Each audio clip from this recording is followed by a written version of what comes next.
बिस्मिल्लाहिर्रहमानिर्रहीम।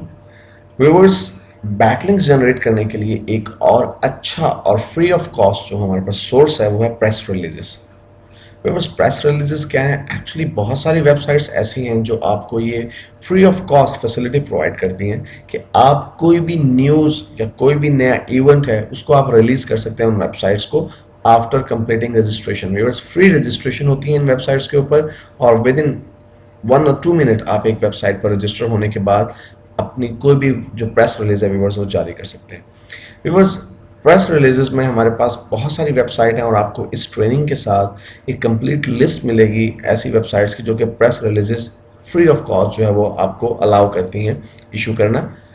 Viewers, press releases से मिलने वाले लिंक्स जो हैं वो डू फॉलो भी हो सकते हैं और नो डू फॉलो भी हो सकते हैं, लेकिन अच्छी बात यह है कि अमूमन हम इससे फौरी तौर पर इंस्टेंटली एक बैकलिंक जनरेट कर सकते हैं। और क्योंकि प्रेस रिलीजेस की वेबसाइट जो हैं वो बहुत तेज़ी के साथ अपडेट होती हैं, बहुत से लोग प्रेस रिलीजेस जारी करते हैं, तो अमूमन क्रॉलर्स जो हैं वो at a time in sites पर मौजूद होते हैं और कोई भी लिंक जो ही ऐसी वेबसाइट पर जनरेट होता है, क्रॉलर उसको क्रॉल करके उसका जो लिंक जूस है वो आपके एसईओ कैंपेन के अंदर जो है वो शामिल कर देते हैं। व्यूअर्स, अपनी नेक्स्ट वीडियो में हम देखेंगे कि हम किस तरह से प्रेस रिलीजेस जारी कर सकते हैं फ्री ऑफ कॉस्ट।